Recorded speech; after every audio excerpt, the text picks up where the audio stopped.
Olá, pessoal. Boa tarde, bom dia, boa noite. Vamos continuar o conteúdo da nossa disciplina, ainda nessa mesma aula, com um conteúdo diferente. Qual é esse conteúdo? A gente vai trabalhar com a continuidade, a discussão em torno da possibilidade prática e dos limites, para a gente falar em América Latina como um conceito. Então, o que a gente vai explorar hoje como problema para a gente discutir? Há outros conceitos possíveis para se falar em América para além de Latina?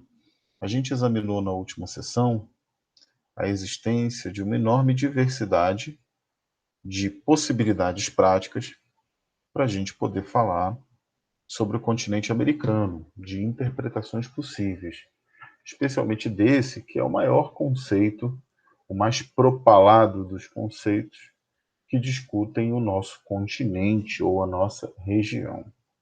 Então, para retomar a discussão, o nosso problema epistêmico é que não existe um consenso dado absoluto sobre a origem do termo América Latina. O termo se refere usualmente a esse grupo diverso de países no hemisfério ocidental, onde línguas românicas e latinas como o espanhol, o português e, em menor escala, o francês são predominantemente faladas. O termo é mais amplo, por exemplo, do que a América Hispânica, do que Ibero-América, mas a gente vai tentar olhar por um outro lado, com outras possibilidades conceituais além de América Latina, para a gente poder justamente construir uma discussão que englobe o que é a diversidade da região.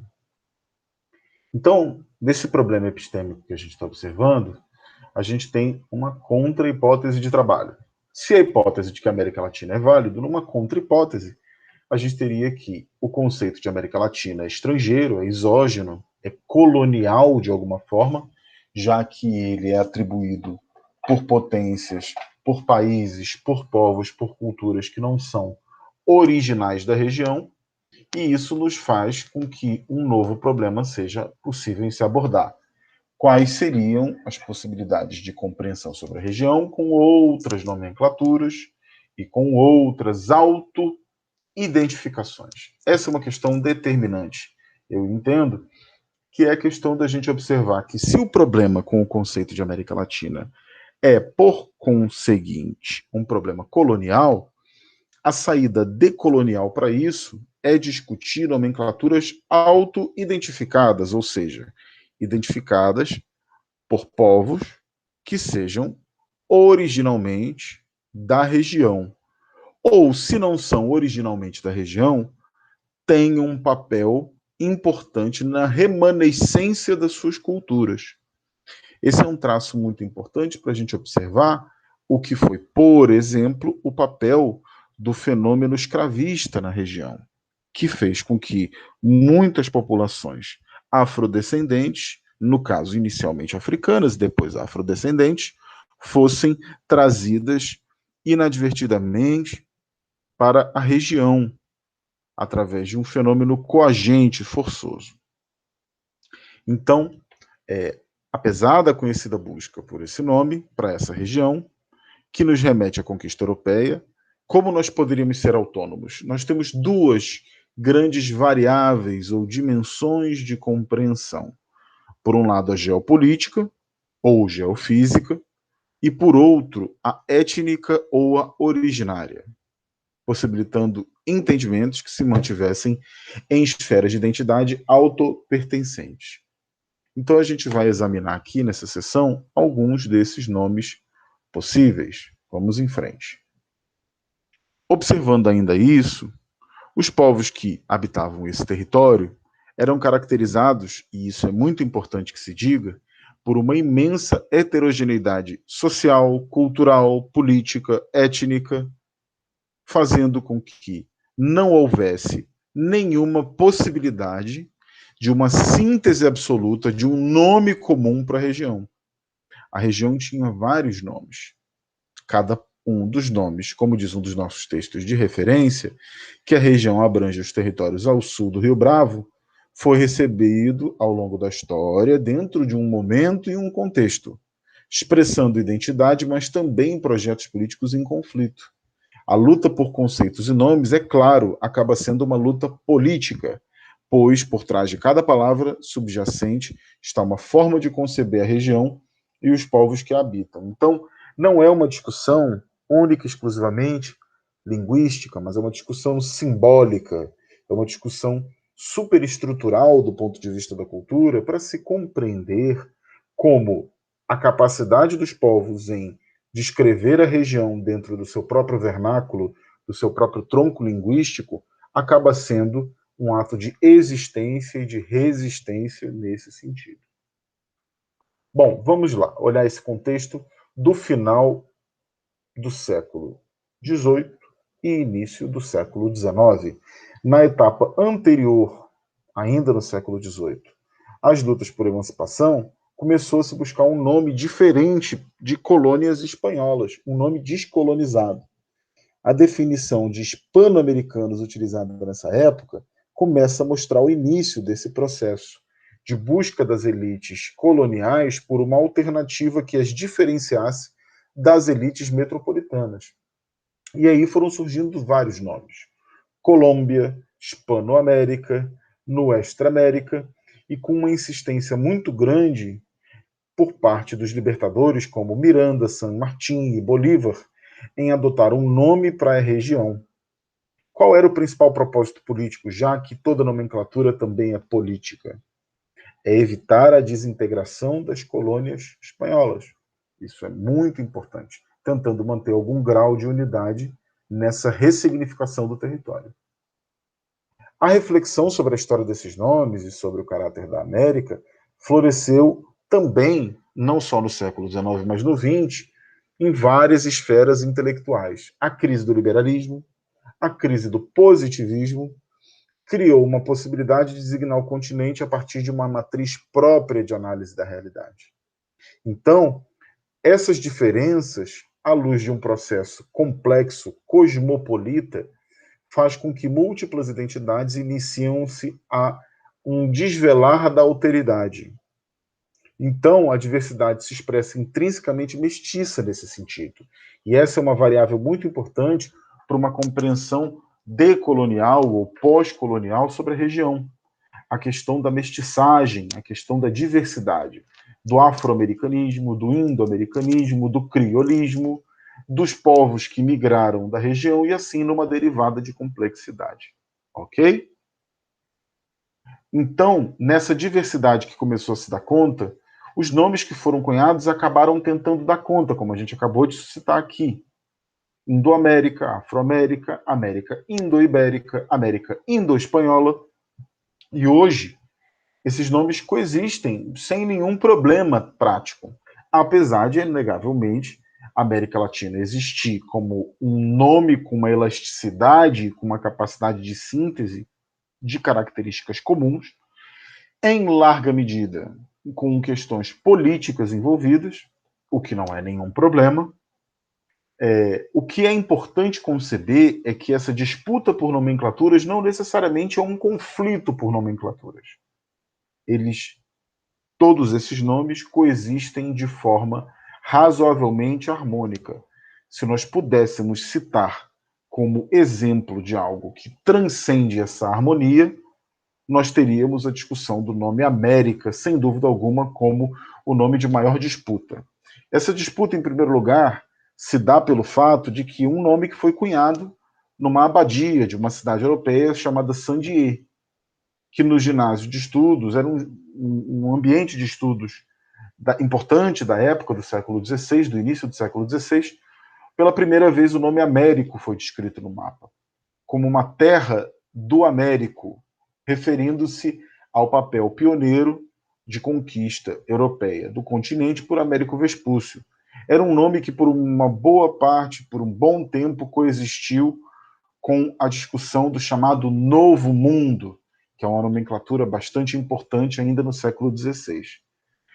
Esse Novo Mundo refere-se à forma como os europeus acabaram designando depois da chegada de Cristóvão Colombo. Então, nós poderíamos dizer que no século XVI, Novo Mundo, por um lado, e América, por outro, em função da conquista, tinha uma forte conotação comparativa ao velho mundo, que era, nessa perspectiva eurocêntrica, um centro cultural e civilizacional do universo.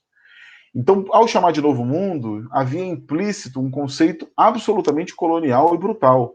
A ideia de que é um território que antes não existia e que era novo, o que permitiu que projetos utópicos para a reconstrução de uma sociedade diferente, uma sociedade que acabava sendo diferente da Europa renascentista, e que Cervantes definiu como o refúgio dos desesperados do velho mundo. Então, no quadro da crença de estar em uma reunião de lugares, uma região recém-nascida, delinearam-se caracterizações que tratavam do paraíso, do mundo dos justos, do espaço pio, um espaço onde o novo europeu poderia surgir, num mundo europeu que, sem dúvida alguma, passava por uma série de transições. Por outro lado, uma outra resistência ao termo América, uma outra disputa em torno do nome América, se dá por volta do final do século XVIII e início do XIX, quando uma pequena região no norte do continente, as 13 colônias recém-independentes passaram a arrogar para si a nomenclatura de América. Então, quando isso acontece, e isso ganha uma propulsão fabulosa com a doutrina Monroe em 1823, acabou se criando um problema semântico, porque a América, para os americanos, acabou sendo interpretada como a América do Norte dominando todos os outros americanos. Em uma discussão importantíssima sobre o papel neocolonial do pós-independência dos Estados Unidos da América. E isso acabou criando, de forma adjacente, uma enorme busca por intelectuais pelos precursores da independência hispano-americana em novas formas de nomear esse território. Tudo bem? Então, como eu disse no início, a gente tem uma primeira possibilidade que eu já queria frisar, que é uma possibilidade geográfica, que tenta ter um grau de neutralidade, de isenção maior com relação a essas questões de identidade, a essas questões políticas. Essa classificação, ela é construída seguindo um critério geográfico definido por pontos cardeais e pela posição dos territórios com relação à linha imaginária do Equador. Os limites são, na América do Norte, dividida da América Central pelo Istmo de Tehuantepec, e a América Central é dividida com a América do Sul pelo Istmo do Panamá. Então vamos olhar esses dois istmos. Tehuantepec. Para vocês uma imagem para que vocês possam referenciar-se do que é o Istmo de Tehuantepec. Tá? Deixa eu mostrar essa imagem aqui. Esse Istmo de Tehuantepec é essa pequena região que fica aqui, olha. Fica entre Coatzacoalcos e Juchilón de Zaragoza, que é mais ou menos próximo do que é a fronteira, tá? Do México com a Guatemala e o Belize, uma região ao sul do México, que é extremamente importante porque é uma faixa de aproximadamente 200 quilômetros que dividiria o Golfo do México do Oceano Pacífico. Ok? Vamos voltar aqui. E claro, vamos falar do Istmo do Panamá.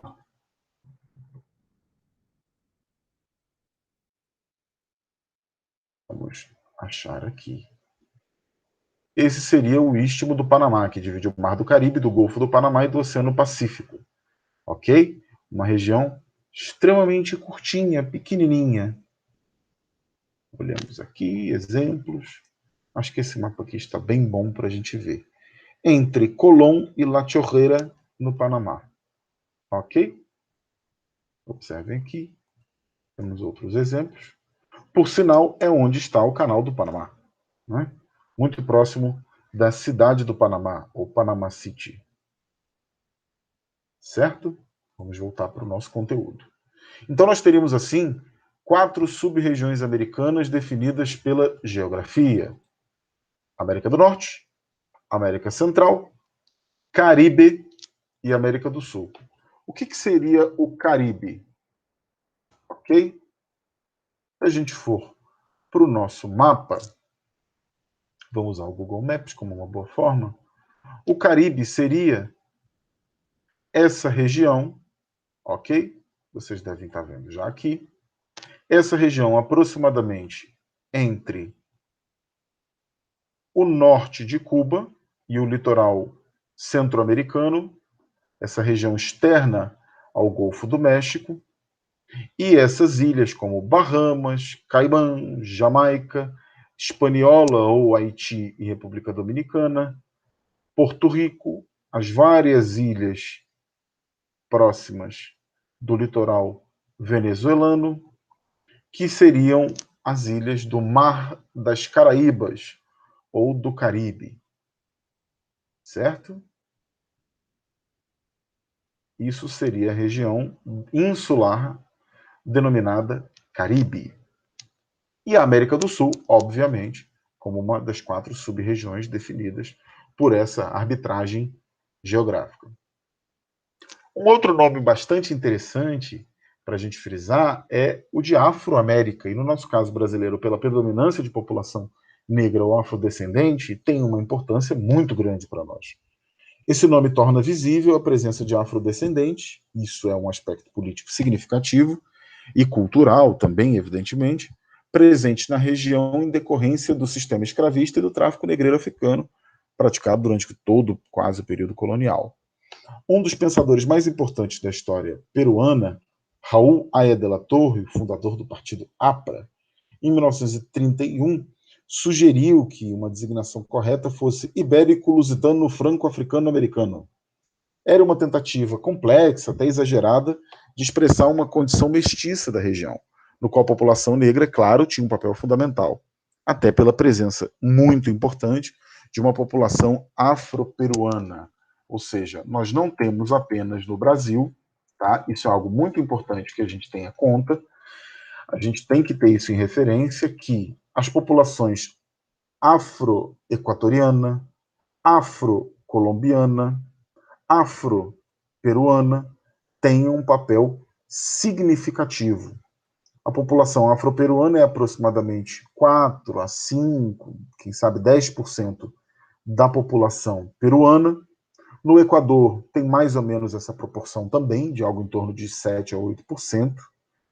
A gente tem uma população expressiva negra na Colômbia, extremamente, em geral, situada nos departamentos que hoje são os litorais colombiano, equatoriano e peruano, com uma população significativa de pessoas negras, que giram em algo em torno de 7 a 10%, segundo os censos mais recentes, desses países do litoral, vamos chamar assim, pacífico da América do Sul.